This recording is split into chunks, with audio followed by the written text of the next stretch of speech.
What's going on, everyone? So today we're diving into the realm of hard control, and I will specify what I mean by that in just a moment, with Bossk Blue and truly seeing how well it shapes up against the overarching meta. Now, I'm sure we'll be fighting against some random decks, as that's what Carabas offers, as well as some meta options, but that's kind of a good test to see if it can handle all the things that it's being thrown at the hard control lists out there. And well, there's not that many of them. So before we get started today, quick mention, big thank you to my patrons over on Patreon.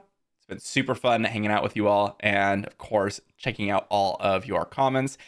Second thing, I have a TCG player link in the description down below. Be sure to use it for any of your set 3, set 2, and set 1 card needs. Let's talk about Bossk Blue. So for those of you that don't know, this is the, I believe, exact list from the European tournament over the weekend, not last weekend, but the weekend before, where they took down the entire tournament. A little bit surprising that they ended up taking down the entire tournament with a hard control list. Now, Bossk is not a very popular deck by any means. It was, well, maybe like top 10 in leaders. Like that's the leaders that were used, like top 10 most popular leaders of that tournament. But compared to the actual popular leaders, I think there was like 7 decks actually registered, and only a couple of them of those decks that are Bossk were even Bossk Blue. But had a very spectacular showing, and I'm interested to see kind of what this deck has to offer. Now, with Bossk, you are kind of revolving around bounties in terms of a leader, right? This action to deal 1 damage to a unit with a bounty, really, you don't give that +1/+0 generally ever with Bossk, but there are some niche cases. Really just using it for that 1 damage that you're able to do with the action. Flips for 5 resources of 4/6, so that's really impactful in these hard control lists. Previously, Red Villainy Vigilance, you were seeing Vader Blue, and that's the deck that I ran a lot as a hard control list. But him coming down on 7 resources can sometimes be a little bit too late. Bossk coming down earlier and potentially double claiming bounties to refill your hand or to just heal a bunch with top target can be relevant. But for the most part, you're just doing this action to kind of deal with some early units. In some cases, when you can put an upgrade down early on into the game, getting to refill your hand. Now, what I mean by hard control is this list relies on very, very few units. In fact, the units that we do have in the deck are going to be Dr. Pershing, the Client, Childson, Palpatine, Avenger, and Crate Dragon, and that is it. And the units that we have in the list are solely there either to draw cards, stall the game, and finish the game. That's it. Dr. Pershing, draw a couple of cards. The Client, help us heal, stall out the game. Childson usually comes down, gets immediately removed, or just blocks a couple of attacks. And you have Palpatine, Crate Dragon, and Avengers to finish out the game. And in some cases, you even end up milling out your opponent with Vigilance, or discarding their entire deck. So that's what we're going to be trying to do. These soft control lists that you see with like Kira, Green, and things like that are really revolving around kind of building up your board slowly throughout the game and then backing it up with removal as you go through the game to kind of control certain threats, but then still deploy a board presence. This is all in on your events with all sorts of things that kill things.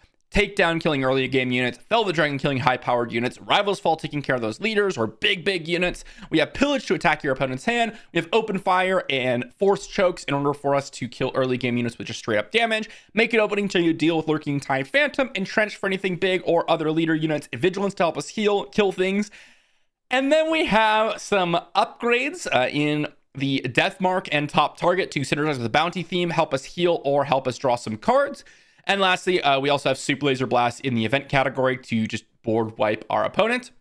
We also have a restock. This is mainly for any sort of situation where you're playing like Han Blue, or you're playing Palpatine Double Green, or you're playing another soft control, hard control list, and you end up getting to the bottom of your deck and you want to restock it up, or you're against another Bossk Blue and you have to restock in order to prevent yourself from getting milled out. That's where that comes in. So we're going to see how well this performs and how hard control looks in the meta. I will say, for me personally, this is kind of one of my favorite archetypes to play.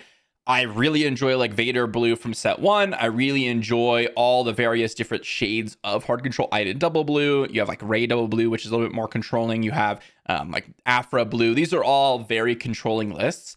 So I have not been super impressed with how the matchups work. It feels like you're working extremely hard for not even like a 50-50 win percentage. And while control, usually you're working a lot harder because the games are longer and you have to be thinking through everything. Usually get paid off for that. And I have not felt that payoff. So we'll see if Bossk Blue changes my opinion. Let's dive into some games. Okay, into our first matchup. Now, a few things while we start our first game. Looks like a pretty good hand, by the way. Probably going to resource maybe both the Avengers, to be honest. Although I do kind of like having them. But I think we do need to resource them, even though there are win conditions, because we have to really prepare for the early game, especially against Bo-Katan Blue, which is probably going to be setting up some nice stuff with Mandalorian armor and things like that.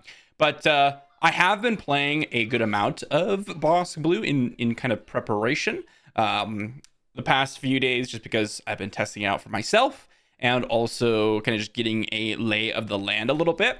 But also, I do test before the videos are made. So all of that is pretty important. Second thing is we will see about how many games we're going to be able to play because it is a control deck. So it might be that we cannot play too many games because it just takes forever to get finished with some of these games. So we will have to see. Here, I think I want to get rid of one of these red cards, and I think it's going to be Crate Dragon, even though it's another finisher, because I want to get down this absolutely massive Jilson for 6. And in order to do that, I need to keep all blue cards in hand. And on top of that, I want to keep Pillage in my hand, rather. Not need, but I want to. They went ahead and it looks like they're probably going to go and use the Heroic Resolve here and then use this Bo-Katan action, which is totally fine for us, by the way. That is essentially a 2-for-1, right? So I'm totally fine with that. Make an opening, probably going to be pretty mediocre here at this stage in the game. So I'm just going to go ahead and flip Bossk and see what they've got for me. They have Protector of the Throne, which I will immediately kill, prevent them from kind of getting any upgrades down. This looks kind of like the Bo-Katan Blue deck that I built. Not saying that someone is, that's the only option there is. It's only the only option that we have is the deck that I built, right? But Bo-Katan Blue, looks to be very similar to the one I built. Although I don't remember if I was playing Takedown in that list. Pillage there ended up being pretty good. We drew another Crate Dragon, which is pretty nice here. I'm tempted to resource this Entrenched, simply because we have so many answers to so many different things. They go Bo-Katan. We power the dark side. Excellent. Really awesome situation for us there. And it looks like they have just upgrades in their deck. So we get to go Bossk attack plus playing the client. And I think now the game feels pretty over. Like, there's not a whole lot that my opponent can do. We're just going to be continuing to kill off all of my opponent's units. Here, I think I'm going to shield and mill. Not the options I typically use, but get rid of some of my opponent's cards from their deck and then shield up the Bossk. Again, at this point, Entrenched looking pretty bad since we do have board control and we have a lot of ways to remain in control of the board.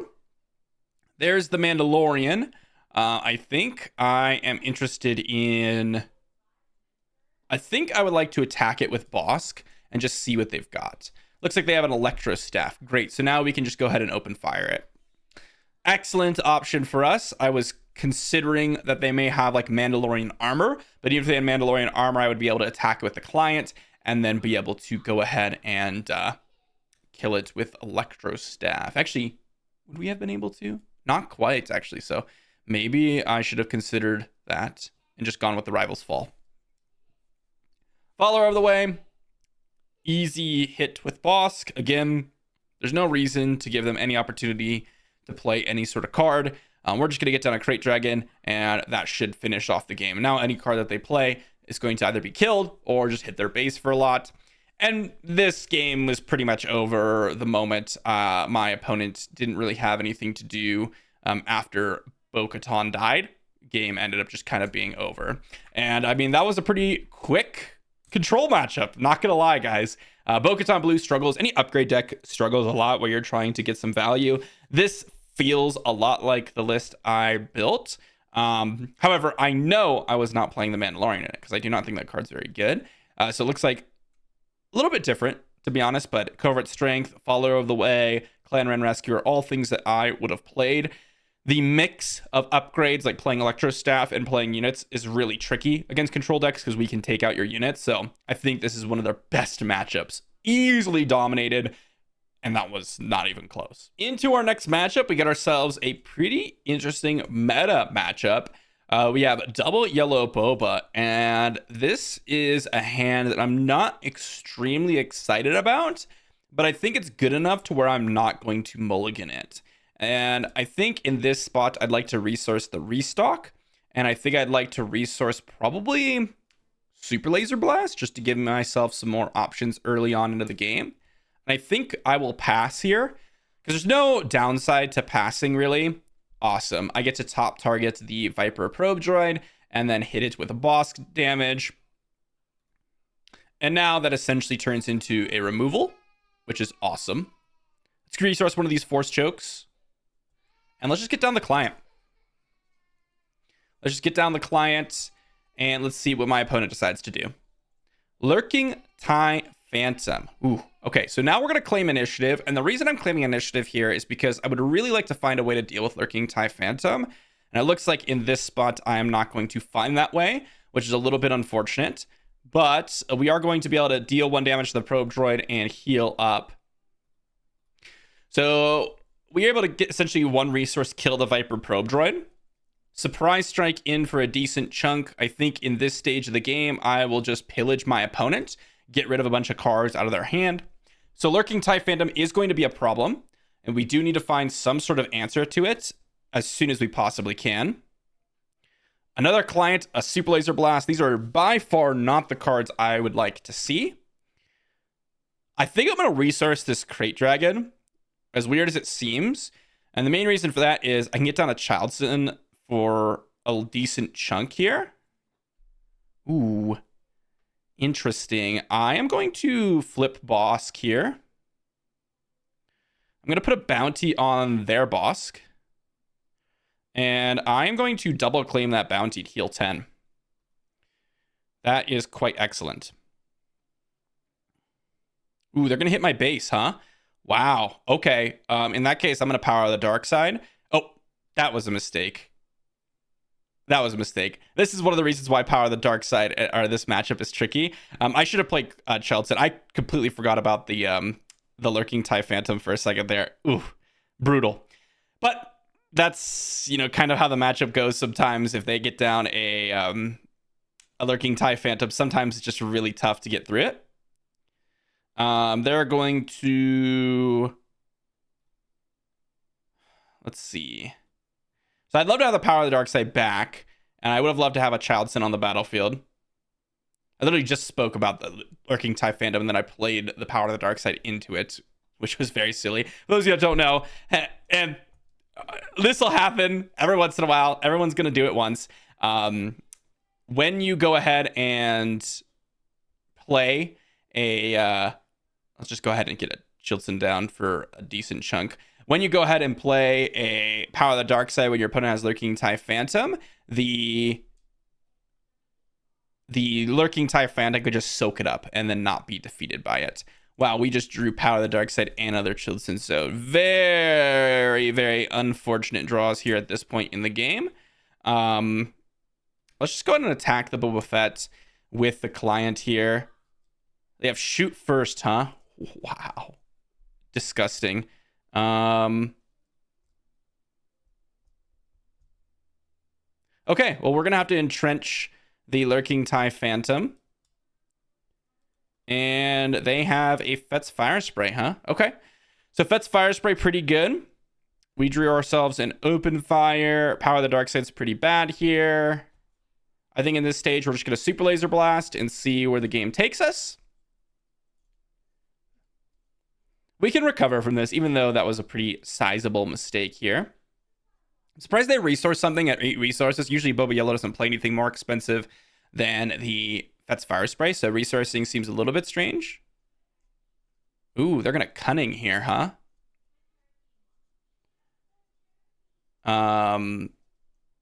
Very strange. They got rid of my open fire. Ooh, Crate Dragon was a pretty nice draw here. I think I would like to get rid of the Dr. Pershing, and then I'm just going to drop in a Crate Dragon. So if they play a little Lurking TIE Phantom, then we're doing pretty good. They tried to attack with Lurking TIE Phantom, I think, but it has entrenched on it, which means that you can't attack with it. I think what they were trying to do is... Oh, yeah. So with Cunning, they try to return their unit and then discard a card. They're like, oh, I'll just bounce this back to my hand. But Cunning only allows you to bounce a power 4 or less card, and Entrench puts it out of range of that. I think our opponent misplayed in that situation. Like, I don't know why they resourced, but if their only card in hand left was Cunning, then there isn't really much of a reason to resource up to 8 resources if you have like just the one card and it's a Cunning to play.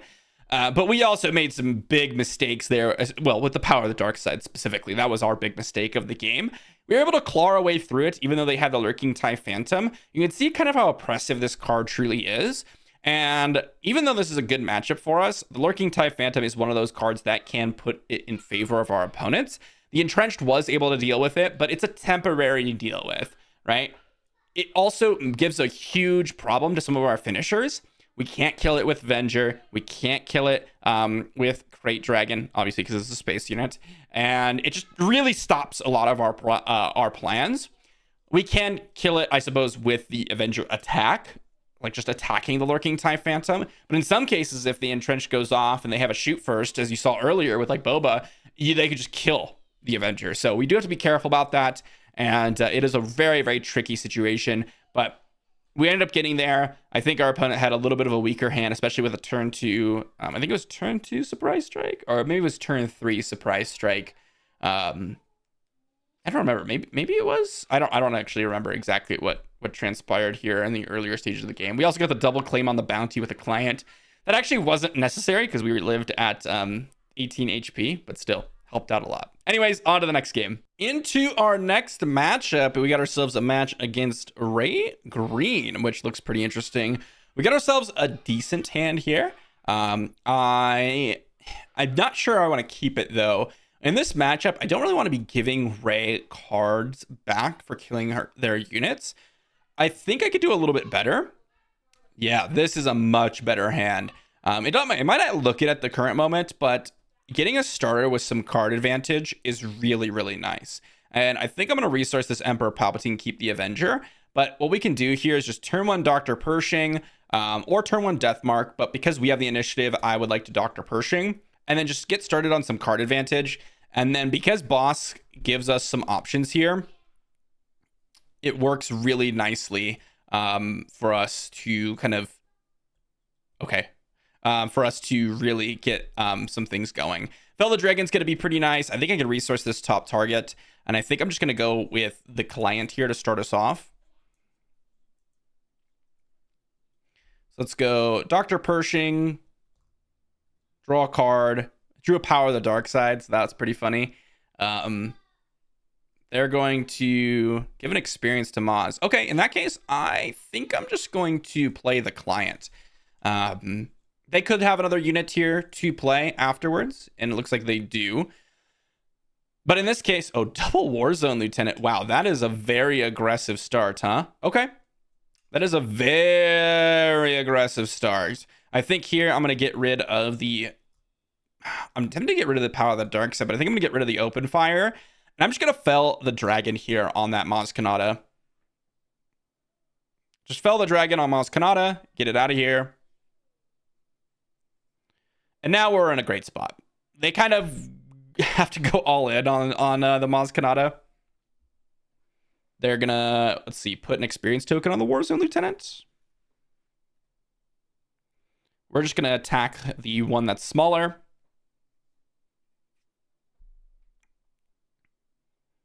And remember, we get to flip Bossk next turn. And then I'm going to draw a card with Pershing, deal an extra damage to the Dr. Pershing. We have the takedown now for the Warzone Lieutenant, which looks pretty nice. Make an opening, a second Avenger. I'm not sure we'll need it. But also I'm not sure we need make an opening either. I think what I'll do is just resource this Avenger, give myself some more options here. And what I'll do is I'll just deploy the Bossk here. And see what my opponent's got for me. Bossk can't quite kill the Sundari Peacekeeper. If I were to put a bounty on it, then ping it, then deploy Bossk, I could have killed it. But I could also just kill it with takedown, to kill it with make an opening. I have so many different other options to kill it. So let's just go ahead and... I think what we'll do is we'll put a bounty on the Warzone Lieutenant.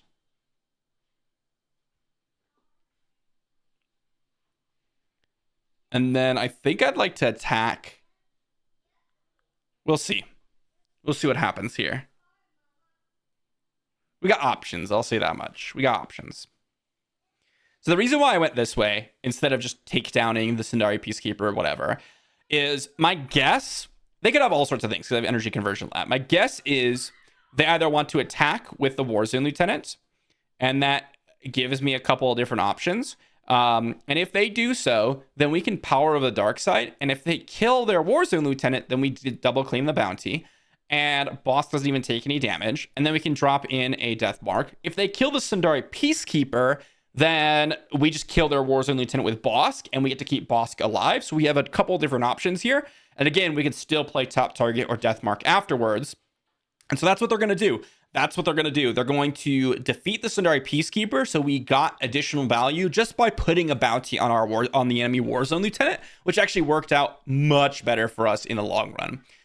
Here, what we can do is put a death mark on the Warzone Lieutenant, and we get to claim, we can't claim both the heal and the double card advantage, but what I will do is draw 4, which is going to be really nice. And now we just have a million cards in our hand, and that's exactly what the deck does, is it just draws a lot of cards, basically all the time. Drew ourselves another Power of the Dark Side, which could be pretty powerful. I think I'm going to resource this Dr. Pershing. It's almost certain that they are going to go ahead and... oh, they're going to Vanquish here, huh? Interesting. Okay, in that case, I will make an opening the Admiral Akbar.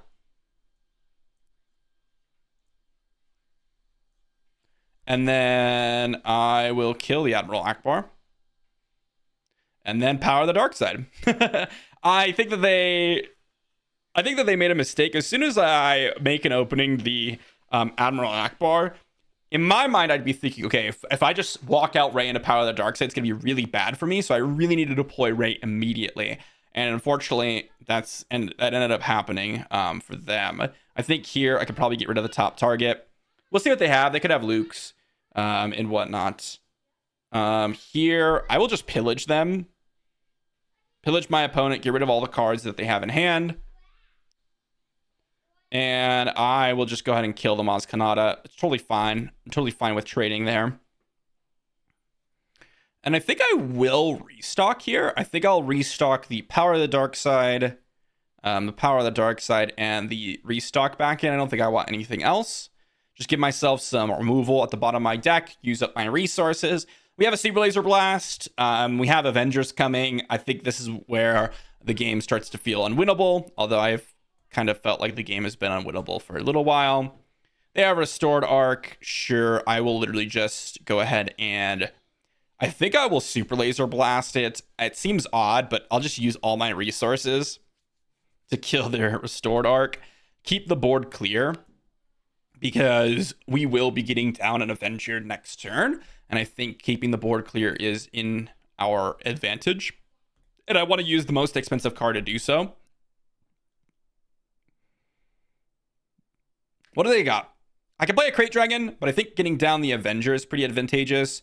Okay, they passed. In that case, I think I will just play a Crate Dragon and see what they've got. They could have a Rival's Fall. They do. So we're just going to hit their base for 6, and I'm going to claim initiative. We drew ourselves Fell the Dragon. We're going to pass here. See what they've got. If they have another Rival's Fall, if they're holding on to it, that's fine. Looks like they have an Anima, Outpost Constables. We're just going to play an Avenger. I think walking our Crate Dragon into their card isn't too bad, considering we have 3 different win conditions. I could have played Avenger, but you kind of lose a lot of value if you play Avenger. And they don't have anything that you kill with it. It really wouldn't have mattered, though. The game feels pretty much over at this point. I haven't drawn any of my Vigilances, and we're 27 cards deep. But as soon as I start drawing my Vigilances, what will end up happening is I can just start milling out my opponent, and it'll be pretty brutal. So they passed. I think in this spot, I will just attack them because I have so many different ways to kill their units.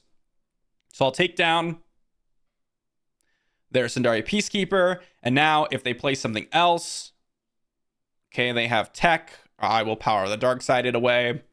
And if they have something else on top of all that, then I will just be able to kill it with Avenger. Our opponent's just trying to go through our resources or try to get the ability to play some things. Looks like they have an Imprison. That's interesting. Huh.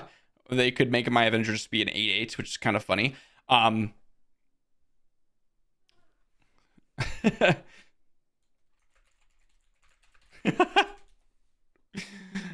like, I hate control. This is so boring and not in an enjoyable way. I'm not gonna lie, guys. I enjoyed my time. It's so interesting to me because this is definitely something that I see a lot of people think about. But this is, at least in my opinion, generally speaking, some of those most complicated and interactive gameplay.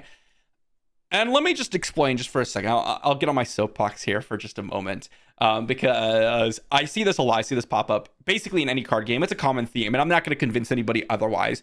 But just to give you my perspective on this, anytime you're playing like a Sabine Green matchup, there's very few decisions you need to make. If you are the person that had a weaker draw, you hit their units, they hit your base. And there's not really much that you can interact with.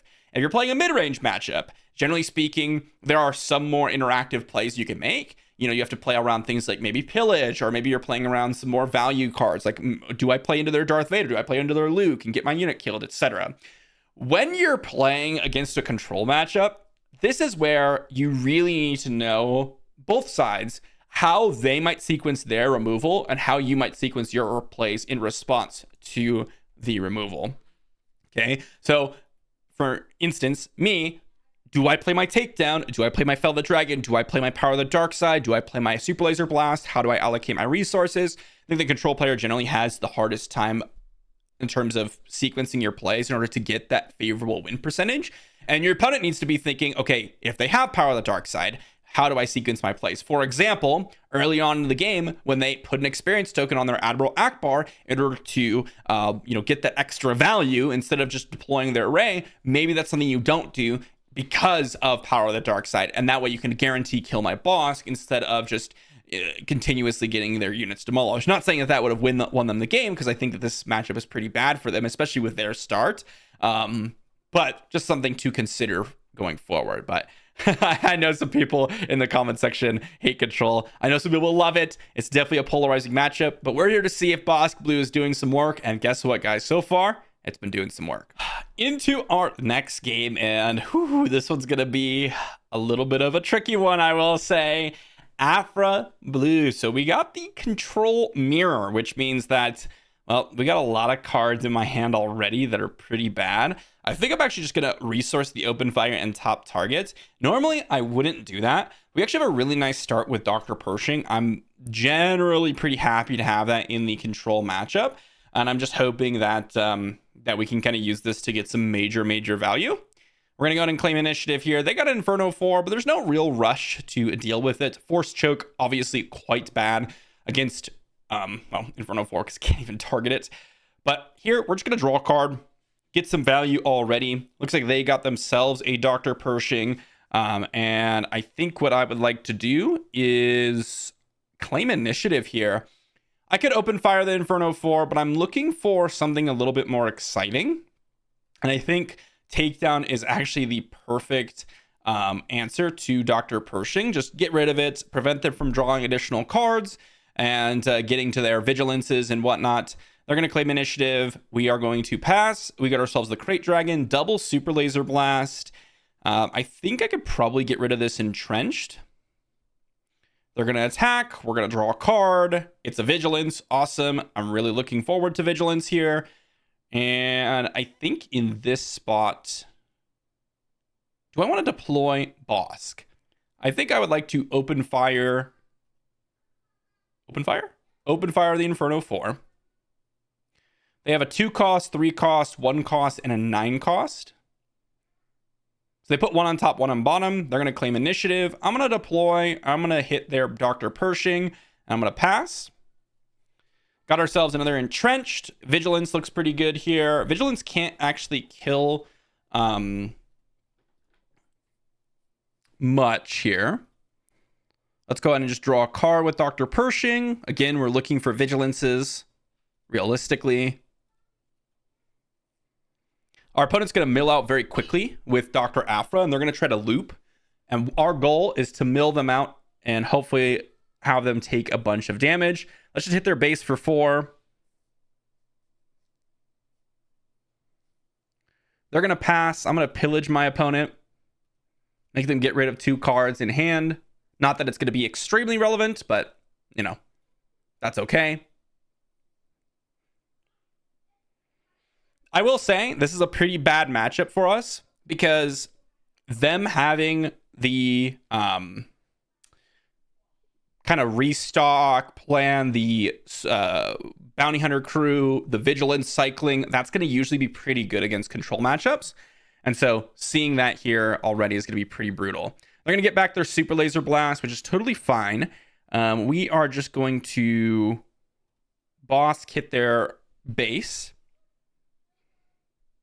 And I think what we'll do is Vigilance, and I will just go ahead and heal and mill. We ended up hitting Snoke, bounty posting, and another Super Laser Blast, whatnot. It's nothing super relevant. Gonna go and get rid of this Macon opening, and not exactly all that important. Don't really care about the bounty hunter crew. I could have attacked with Bossk, but they got back the Super Laser Blast, which is a little bit interesting to me. Not sure why you would discard something and then play the bounty hunter crew. No, they can draw 3. That's totally fine, actually. And I think what I want to do here is... Do I want to get down the client? I think they could have a Power of the Dark Side, so I'll just attack their base for 4. They have an Entrenched, huh? In that case, I'll just Fell the Dragon it. That way they have to use some sort of card against Bossk here.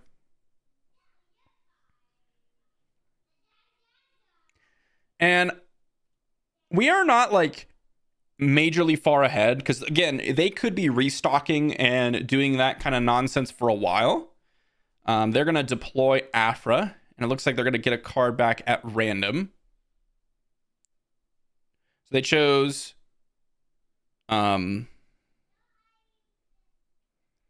choose 3 dark cards. Let's see. Power of the Dark Side was returned. Okay, in that case, I'm going to put the client down because they're going to try to power the dark side away Bossk, and then I can just deploy client, make them kill the client here, keep my Bossk alive, and now I can hit their base for another 4, which is going to be pretty useful. Let's go ahead and resource the client. I think what I would like to do here is defeat Mill. I got their Vigilance. They still have a restock. They still have a restock most likely. Let's claim initiative.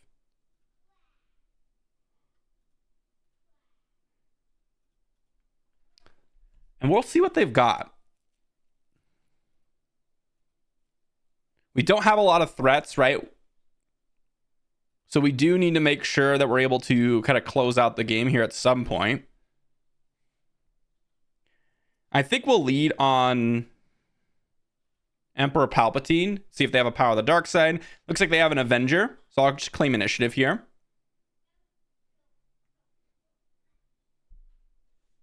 Okay, they're down to 2 cards in library. Let's go ahead and just Power the Dark Side away that Avenger. They almost certainly have a restock.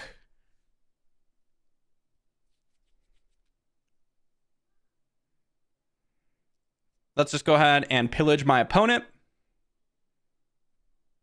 Make them discard 2 cards. Not that it will really matter because they're going to restock and start, cycling cards. They have Bazine. They probably take Crate Dragon, but to be honest, I'm kind of okay with that. Oh, they ended up taking... Obviously, they took restock. Obviously. I don't know why I thought that they would take Crate Dragon. Let's just play a Childson for a large chunk. They're going to restock.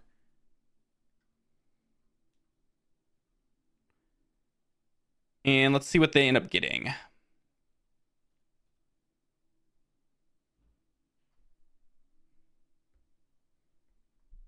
They chose restock, vigilance, fell the dragon. And this is where the game starts to get a little bit tricky, because we are in a spot where we need to put a pressure on our opponent, and we can't really do so all that well. So let's get in for 6, though. They're probably going to fell the dragon if they stacked it properly. It looks like they have a takedown, actually. So let's just go ahead and Crate Dragon. So now if they take down, I guess they get Super Laser Blast as well, which looks like to be what they're doing. Yep, Super Laser Blast. But here's the thing with Super Laser Blast is they have no cards in deck, so they're going to have to restock again this turn, which is a little bit tricky for them if they didn't restock properly, but it looks like they did, so they're fine. They're at 26 HP, and they're going to start restocking and looping the restock. So they got Avenger, Fell the Dragon. Okay. So Open Fire can go ahead and go to the resource pile. Here, I will just play a Childson, and I'm actually going to reveal only 2 cards, because it gets around the Fell the Dragon.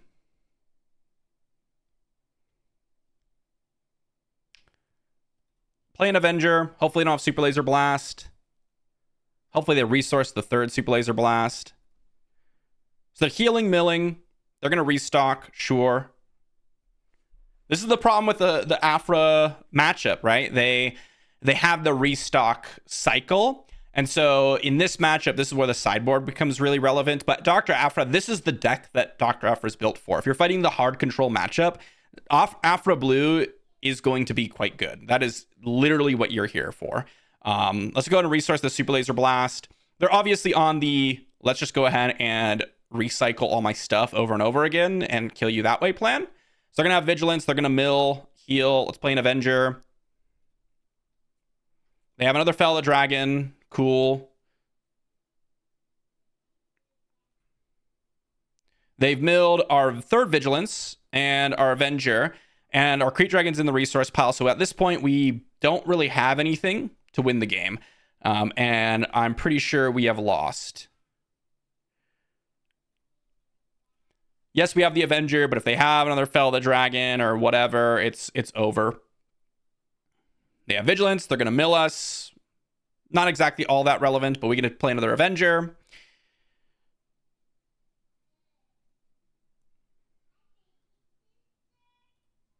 And we're going to see.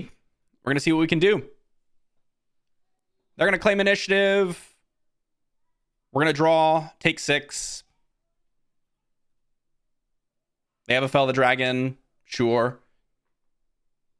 They have a Vigilance. They're going to heal.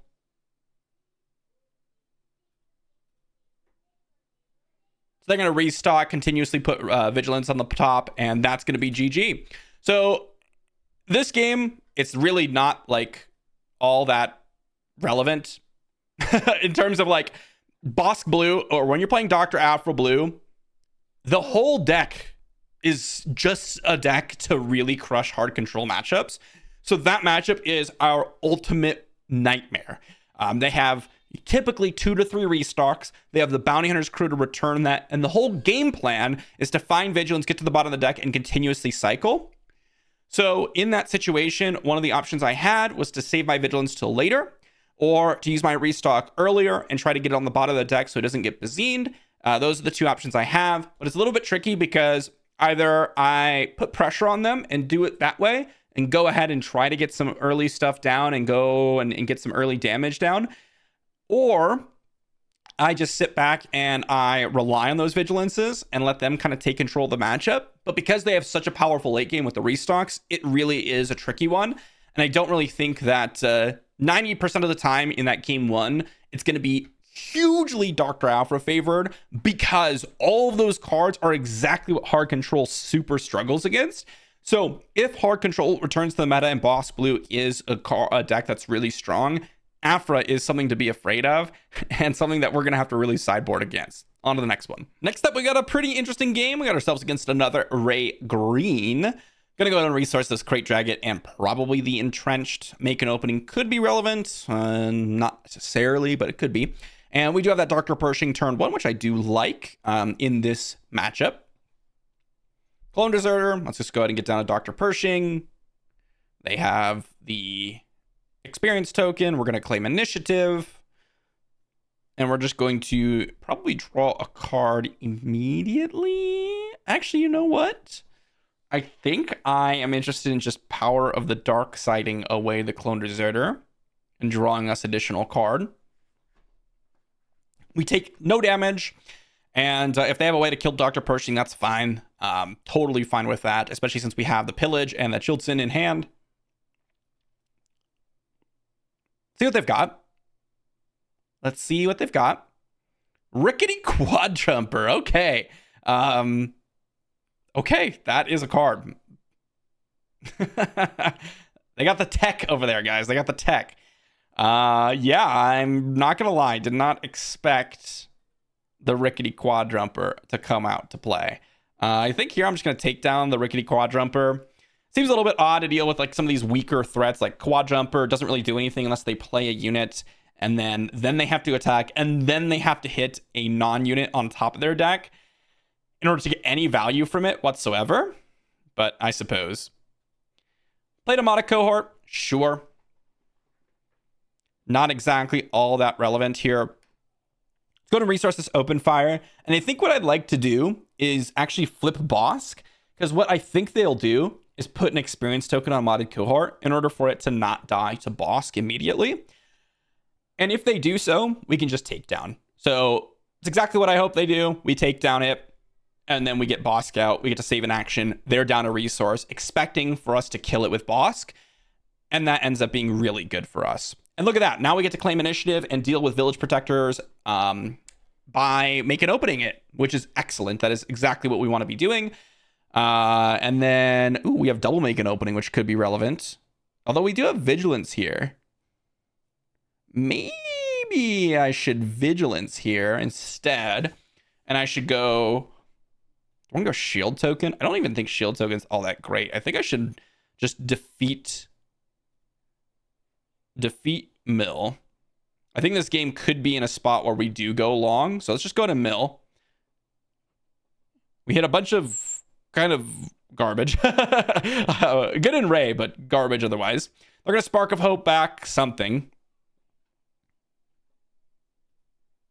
We're going to kill the Warzone Lieutenant. Just get it off the battlefield. We have a lot of powerful cards in hand. Spark of Hope, really not that scary. Twin Pod Cloud Car, also not that scary. They can restore as much as they want, realistically. I'm not scared of that at all. They're going to deploy Ray. Let's see if they attack Bossk. They are going to attack my base. Makes sense. Completely agree with that decision. We draw ourselves another make an opening. Okay. In this case, I am just going to attack Ray. And then Super Laser Blast next turn, since that's my plan. Just hit Ray. If she wants to attack, that's fine. Again, Bossk is just used to kind of control the board a little bit early. We haven't really drawn any Avengers. That's a really nice way to kind of close out the game. Of course, they could have Rivals fall, but that's why we've been saving the Pillage to get the last two cards. They're probably expecting a Crate Dragon or an Avenger, and they, in response, kept a Fell the Dragon or Rivals fall in hand. The game is pretty much, pretty us favored at this point. They could still have stuff to bring them back, but we are definitely in a solid position. So here I am just going to drop in a Childson, and then I'm not going to reveal the Super Laser Blast. Oh my gosh, that was so good for us. Like, ridiculously good.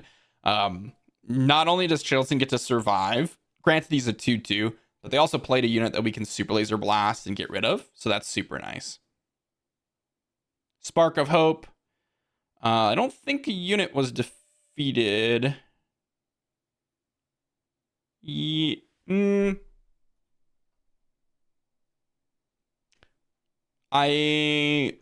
should not have gotten a resource if they did. I think they did end up getting a resource, but that is not what should have happened, because it wasn't defeated this phase. No, they should be one resource ahead because they end up Spark of Hoping earlier. So yeah, that was just a big mistake for my opponent. Let's just go ahead and Super Laser Blast, get back our Childson, and then we are in a really great spot here. Next turn, we can drop an Avenger. Since we drew 2 of them, I don't mind walking an Avenger into a Rival's Fall. Timely Intervention out Echo. Okay. If they end up discarding a card here, I am really happy about that. Again, it'd have to be another Echo. But I'm a little bit surprised they decided to Timely Intervention out. And if you're going to Timely Intervention out, you should just put it into play as a resource. Since you can just pay the full cost and you end up getting an extra resource if that ever is relevant. Generally speaking, that's a little bit of a better play. I think we're super far ahead at this point, and my opponent's trying to figure out how to resolve the triggers here, but even if they go ahead and don't discard a card and they have a play afterwards, we just drop an Avenger next turn. If they kill it, we drop another Avenger. If they kill it, we draw into a Crate Dragon or Avenger, and we keep going, right? Because they're kind of responsible for putting pressure onto us in order for them to even win the game. So they end up discarding a card, which was a mistake because they don't have a Rickety Quadrumper in play, so that was kind of just a waste. Let's just go and resource this Dr. Pershing. We basically have everything that we want, and it's probably just going to die. We're just going to drop in an Avenger, kill their Echo, and the game should be pretty much over at this point. When you're in a spot where Avenger kills the last unit they have on board, and you have a full hand of action on top of it, the game is pretty much in a spot where you can't lose. So they play Anemo Outpost Constables, which is totally fine. It looks like they're going to give an experience token. Let's see if they have another play afterwards. It looks like they do not, which means that we are completely in the driver's seat at this point. We get to go ahead and attack with Avenger, kill their Outpost Constables, and also we have a Vigilance if we would like to start milling, healing, etc. We're not even at a high life total or high amount of damage on our base, so that doesn't really matter. Let's just go ahead and go Vigilance. Let's just heal mill.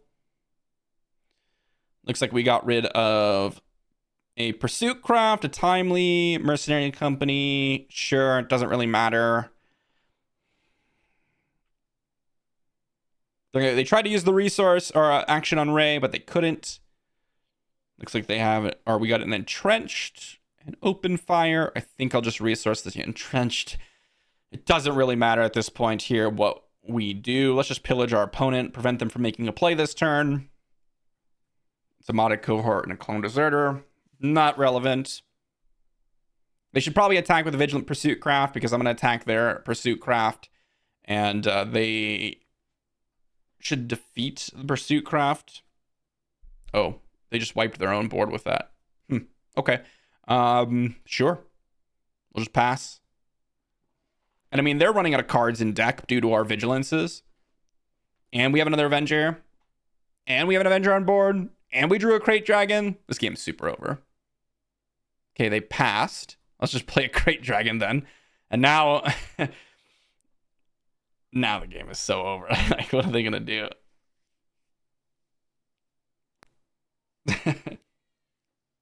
They're passing in hopes that we would attack with Avenger.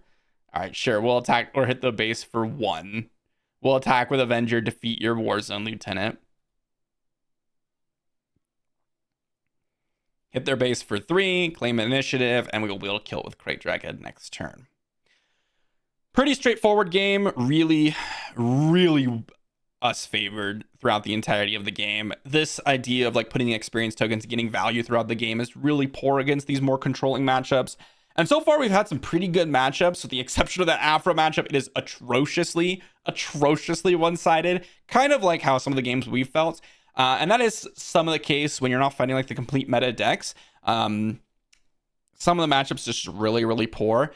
And Dr. Afra is one of those decks that hasn't really found its place in the meta right now. And that's mainly because hard control ends up just being pretty weak. If we're in a spot where hard control comes back, then all the decks are going to have to adapt to all the other controlling decks. Regardless, move on to the next one. Into our next matchup, we got ourselves a matchup against double blue Iden, which is going to be interesting. I'm going to go and resource the client and open fire here. We got a turn 1 Dr. Pershing, which is excellent. Double blue Iden obviously has the turn 3 Vigilance, which is excellent. They could be running restocks and such. Dr. Pershing's always nice in this matchup. They could have a Power of the Dark Side to kill it immediately. Very, very likely. It's not really anything that we can do about it, right? They probably just Power the Dark Side here. We claim initiative, and wow, control mirrors. Pretty standard stuff.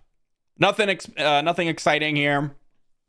We're just going to go ahead and resource this, make an opening. There probably won't be any targets for it. I am just going to pillage my opponent, use my resources up this turn. If they have something to deploy, that's fine. They could have a Child Sin to deploy to get some threats out, but now it's going to be a 4/4 Child Sin instead of a, well, potentially 6/6.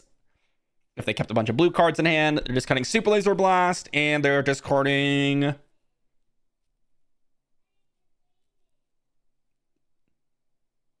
They are choosing Entrenched. Okay. I don't think Entrenched was particularly good, so totally get the Entrenched discard. Here, I could flip Bossk. He really isn't that important. Like, I'm going to Power Dark Side their Iden. They're going to Power Dark Side my Bossk. It's just kind of how this matchup goes. The leader flips don't really do a whole lot. It's kind of just like a +1 card. I'll flip Bossk. There's no reason not to, realistically. It's not like I'm going to be able to flip Bossk and double claim a bounty in this matchup basically ever. If they don't have the Power of the Dark Side and I'm able to get in some damage, that might, change the game a little bit.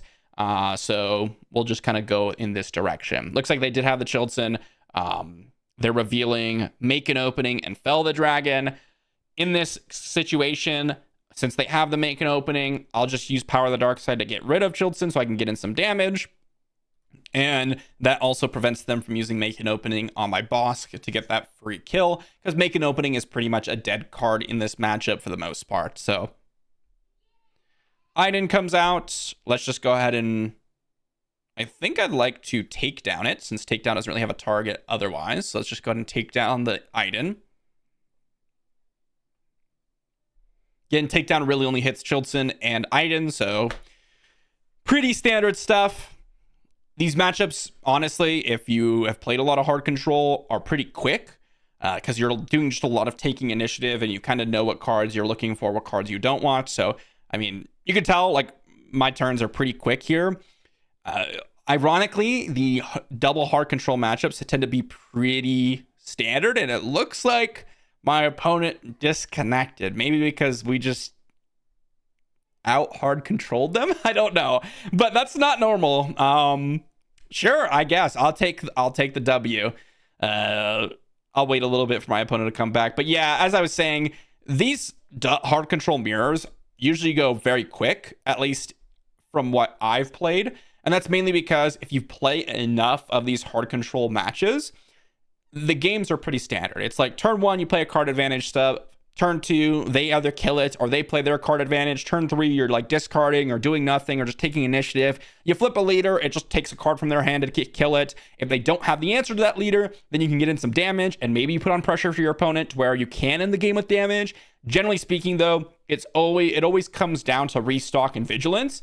I'm not gonna say 90%, but when I was playing a lot of Vader Blue, because that was when hard control was a lot more meta, and you were seeing Iden Blue as well a lot of the time, it was really about who had more vigilances and who was able to get their opponent's restocks and vigilance out of their hand with either Spark Rebellion or out of their deck with the vigilances, as I said earlier. Unfortunately, we are not running all that many restocks, and so that is something to consider going forward. But since that was so quick, I'll just go ahead and play one more for you all to end the video here. Okay, and into our last matchup, I got a Kira Red here. Not exactly sure what to expect. These can kind of go any direction. It could be more aggressive deck, could just be a hard control list.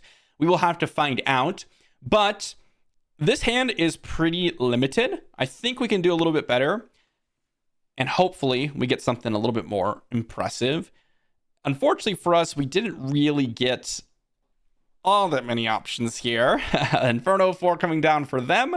We're going to have the client here on turn 2, which we'll get down. Double Power of the Dark Side drawn. Okay, I think I'm going to keep those and then just put the client down on the battlefield here this turn. And let's see what our opponent's got. They could have a Power of the Dark Side. They could have all manner of different things here. They're going to attack. We're going to claim initiative. They probably have a Power of the Dark Side or something. This will really tell me if they're a more controlling deck or if they're going to be a more aggressive deck. And it looks like in this particular spot, our opponent is going to be the more... aggressive, like force-based attacker. I was expecting a Power of the Dark Side, but Fifth Brother makes me think they're going to be trying to curve out. Let's put a bounty on Fifth Brother. Even if it attacks, it's only going to attack for 3. So it ends up being pretty powerful. Here, let's just go ahead and deal a damage to Fifth Brother. Get rid of the shield. Now they can attack for 5, which is a break even with the client, but it ended up using a resource from my opponent. They're going to get rid of the shield. Sure. I think we will actually just go ahead and open fire the Inferno 4 now. Now that they've gone ahead and attacked with it, we're just going to open fire and then deal with the Fifth Brother with the client here. So let's just claim initiative. And now we can just attack the Fifth Brother, not even use a card for it. Rivals Fall. I think I'm going to resource that. Doesn't look particularly strong here. We can Deathmark plus Power of the Dark Side on this turn, which could draw us a lot of cards. Let's just go ahead and attack the Fifth Brother. Extremely efficient there. Because they went with the shield token and we were able to deal damage with Bossk, ended up getting us a little bit more value from it. They have an open fire. Sure. Let's just go ahead and Deathmark.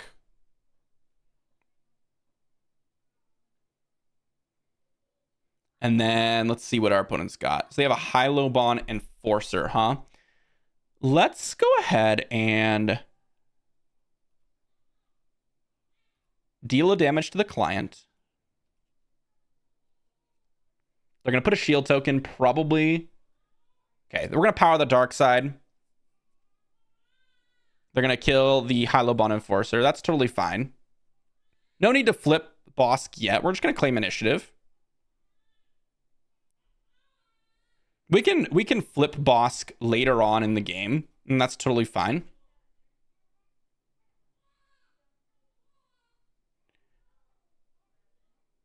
Let's resource. Come on. Come on, Carebass. Let's resource.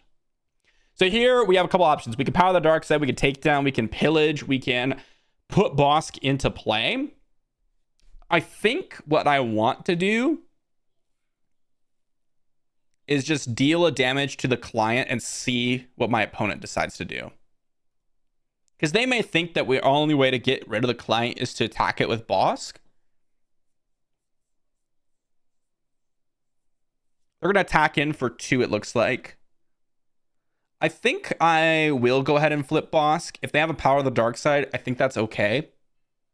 We're pretty ahead on cards at this point because our opponent's playing Hylobon Enforcer. So we kind of got a nice value with Fifth Brother. Put a shield token on, huh? That is totally fine. We are going to now Power of the Dark Side, draw 4. So I was expecting my opponent to do that. Sure, we will trade with Kira. Not going to risk anything. We'll just trade. They have the Chaos of War. Oh my gosh, they hit us for 1 million with Chaos of War for 5. I did not expect Chaos of War. I'm going to be honest, guys. That is not a card I was expecting. So, yeah, that is pretty scary. But it's got a Ruthless Raider, huh? Okay, let's put a bounty on it.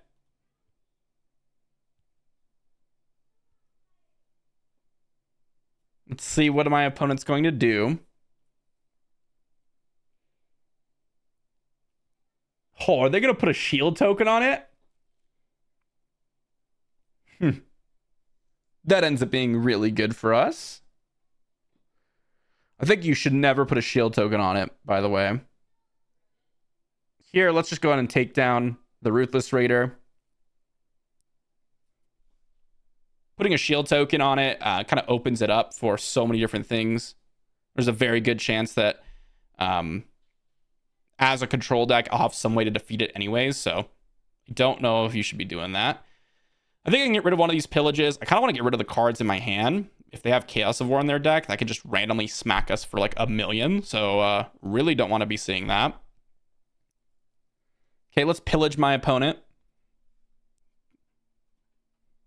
It's a Avenger and Super Laser Blast. Okay, I'm not playing Avenger and Super Laser Blast and the Chaos of War in the same deck is very strange. Let's just go ahead and resource this takedown now. They passed. Let's Vigilance, heal, mill. We hit Jango Fett, Power of the Dark Side, Client. They clearly have Avenger, at least in my eyes. The way they did that is they passed, meaning they want to get down their Avenger. And are they playing Avenger now? Or Vigilance? No. Okay, so let's just go ahead and Avenger, kill their 5th brother.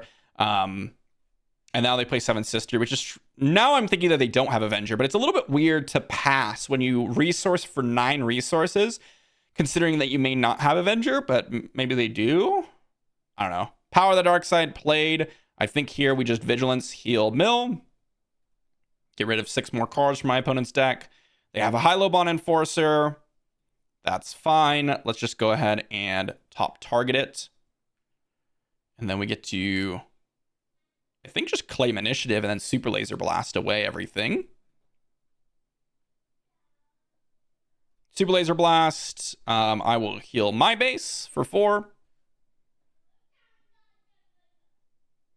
They're passing, huh?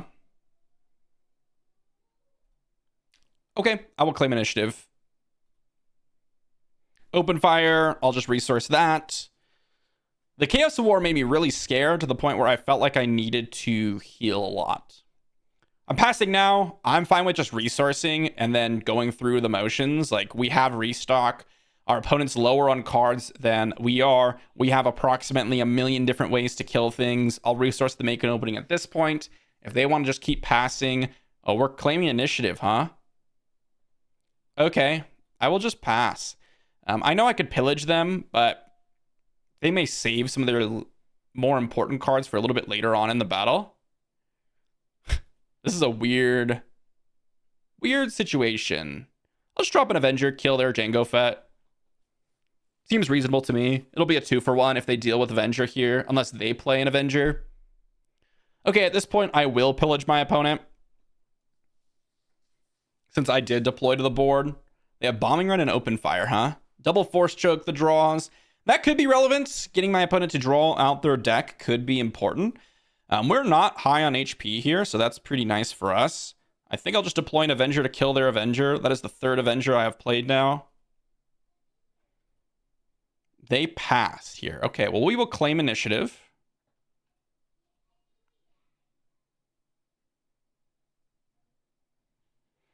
And I think in this spot, I'm just going to attack with the Avenger. Just get in the 8 damage. The Chaos of War. So they do have a second one. Okay. In that situation, I am playing the Crate Dragon then. Because now they can't play Super Laser Blast without dying.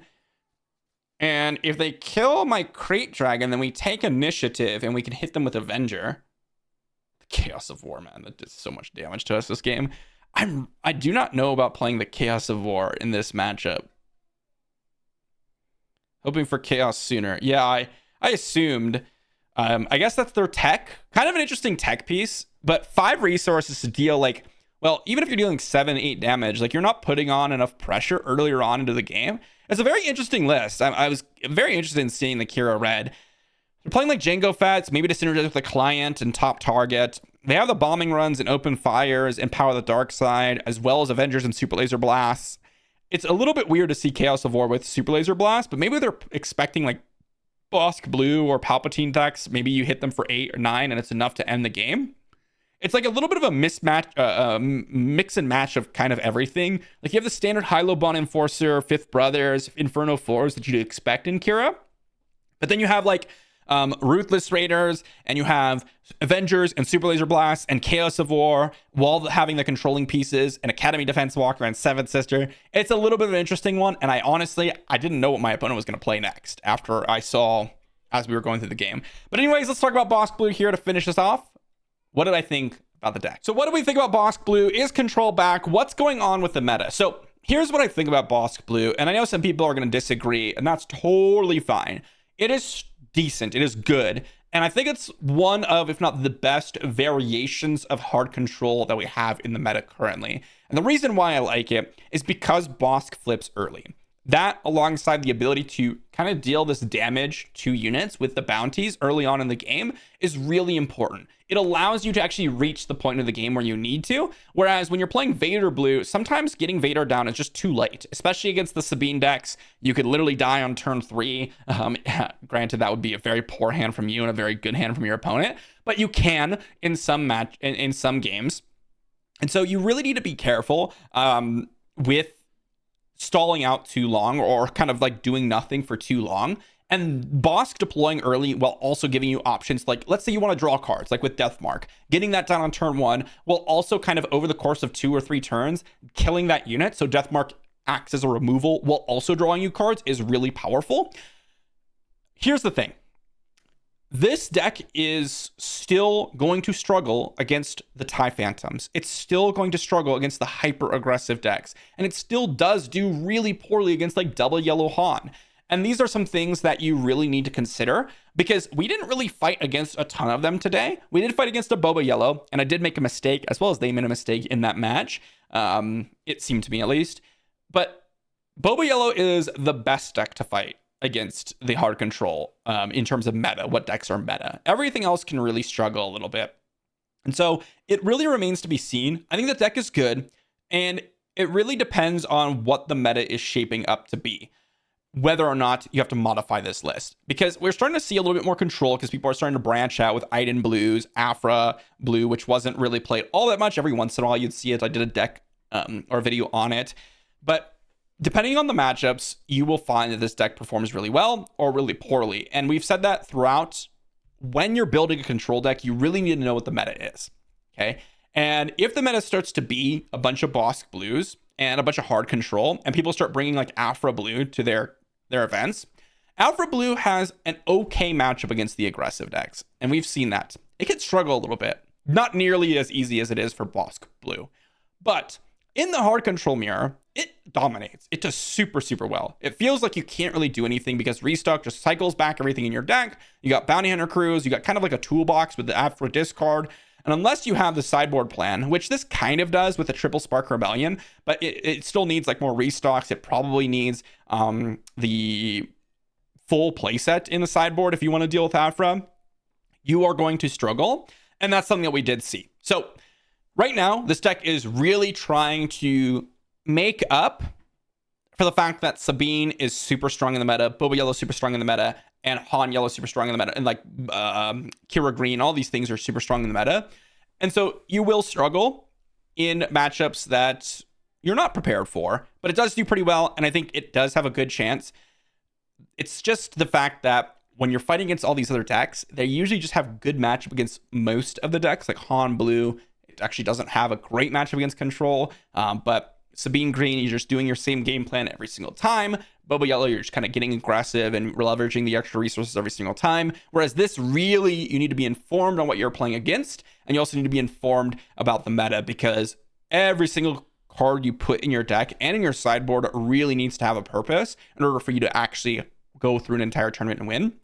And it's very possible. As we saw, this guy completely dominated the European tournament. So again, it has potential and it is strong. It's just a matter of, will your meta line up to the point where you actually will be able to take on a tournament like this player did. And if you're fighting against a bunch of Boba Yellows, yeah, you will do well, because this deck is good against Boba Yellow. So just keep that in mind. Thanks for watching, everyone. Hopefully you enjoyed. And I did like this deck. I think it was very fun. I do enjoy the control decks. Thanks for watching. I'll see you tomorrow.